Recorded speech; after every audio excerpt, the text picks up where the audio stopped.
ओडिया लोकों को भुआ बुलाइबारे और राजनीति करिबारे माहिर तामिल बाबू निर्वाचन नुह उपनिर्वाचन उपरे आखि तेबे उपनिर्वाचन लड़ी पारंती पांड्यान जेमिति सरकारी चाकरी समय रे निज प्रमोशन करी चाकरी छाड़ी नेता हेले ठीक सेमिति किछि रास्ता आपणाई पारंती भी कार्तिकेयन पांड्यान जहां एबे चर्चा हेउची।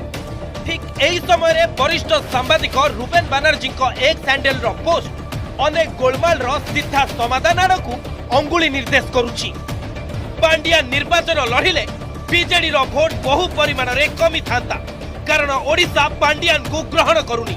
जेमिति बीजेडी पांड्यान कैबिनेट पाहिया मंत्री पोस्ट देला ठीक सेमिति मुख्यमंत्री पूर्वथर भली दुई जगारू निर्वाचन लड़िबे और परे गोटे आसन छाड़िबे और पांड्यान बाबू उपनिर्वाचन लड़ी आराम से बैकडोर रे एंट्री करिबे और परे गादी माड़ी बसिबे।